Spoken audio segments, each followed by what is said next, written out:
welcome to another episode of the news. As always, I'm your favorite news anchor, Dominic, and I'm just going to say a lot has happened in the past week since my last episode. I took some personal time, and I started to get ready for the reopening of businesses here in New Hampshire. Businesses are able to reopen, so I'm starting to get prepared for when the day comes that I'm able to get back on stage and do some stand-up in front of a live crowd. Super excited. But yeah, I'm back. New episode of the news. So instead of monologuing on this nation's political bullshit, I'm just going to start you right off because you guys have been waiting so long. I'm going to get right into it. Here's the news. If you guys missed it over the past few weeks, a bombshell interview between Oprah, Prince Harry, and Meghan Markle dropped. Numerous accusations were made, and many of them revolved around the royal family being racist. And to be honest, I would have never thought a 90-year-old family of monarchs would be racist at all. If anything, the Queen is old enough to remember when the water fountains were segregated. So you would think in this case you'd be able to teach an old dog new tricks. However, you aren't able to teach Prince Philip new tricks because I'm pretty sure they invented dog mode on cars specifically for him. Police in Loretta, Tennessee have issued an odd warning to local residents, urging them to not flush their drugs down the toilet, as these drugs make their way into retention ponds and sometimes could be released into local waterways. They warned of the possibility of meth gators, as alligators could possibly ingesting some of the drugs that are being washed away. Meth gator is also the nickname of the drug dealer in St. Johnsbury.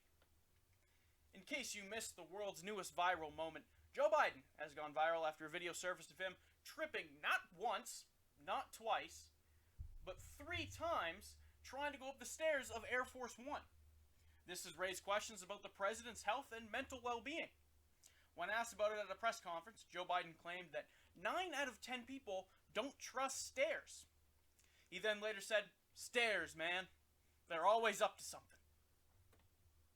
A Utah man got quite the scare and surprise when reviewing his home surveillance camera footage. He saw 4 cougars outside of his basement door. Cougar sightings in Utah have become more frequent, but it's still extremely rare to see multiple at a time. However, if you live in the city and leave your insurance policy outside, 4 cougars outside your door is a rather small number. An Ohio police officer had to remove a raccoon that broke into a woman's house, ransacked her kitchen, and was sleeping in the dishwasher. When asked for comment, the raccoon said, "What do you mean the border policy doesn't apply to raccoons?" A swan in a town in England is terrorizing homeowners by knocking on mailboxes and the front doors of people's homes. This might seem relatively harmless, however, the bird can continue this knocking for over 3 hours for literally no apparent reason. People often hear NWA playing before he attacks. Rumors have the swan being affiliated with the royal family. Mitch McConnell has come out and said that he hasn't spoke to President Biden since he's taken office. This really shouldn't be any bit of a surprise, but I honestly think it's the other way around. From what I've seen, having a conversation with Joe Biden is like trying to get a toddler to say a swear word when the parents aren't looking. They say a lot of things. It doesn't really make much sense. A massive container ship has become lodged in the Suez Canal after it encountered heavy winds and ran aground. The massive container ship measures 400 meters long and is caught almost horizontally in the canal. Workers and teams trying to remove the boat say it could take almost a week to unblock one of the most traveled shipping routes in the world. So, don't plan on ordering anything from overseas because shipping is under quite the ordeal. A report published in New York by the Albany Times-Union states that Governor Andrew Cuomo and New York Commissioner Howard Zucker to prioritize treatment, testing, and vaccines for Cuomo's family members and influential members of society who had ties to Cuomo's campaign in the New York, New Jersey area. This might be one of the most juiciest stories I've ever covered on the news. And in case if anyone has forgotten or has been living under the largest rock known to mankind, this comes after 8 women and counting have accused Cuomo of sexual harassment and misconduct.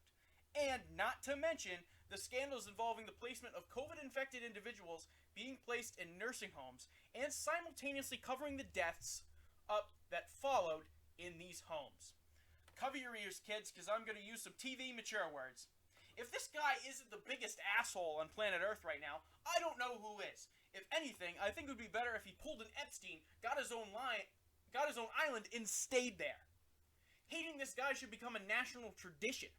Introduce it into the national anthem at sporting events. That's my opinion. It goes something like this. Oh, say, does that star whatever to the dipshit Como, that double nipple-pierced zombie-looking fuck? Police in Wisconsin got a call about a trespassing deer inside of a nursing home. So, speaking of nursing homes, one officer who used to play football tackled the deer to remove it from the building. There has been a lawsuit filed from the deer's relatives claiming abuse of force and that it wasn't hunting season yet, so the police officer's actions weren't warranted. A California Girl Scout set a record for the organization by selling 32,484 boxes of Girl Scout cookies in one season. That is absolutely absurd. Rumors have her adopting Jehovah's Witness campaign tactics to aggressively push cookie sales. Rumors also leaked by TMZ have her waterboarding friends and family to get them to purchase Thin Mints. I want to thank you all for tuning into this episode of the news, and I really hope you guys won't have to wait as long for the next episode. I covered a lot of topics. I covered them really fast, but I know that's what you guys want to hear. You want to hear me tell you the news. You don't want to hear me rant. So, for now, this has been the news.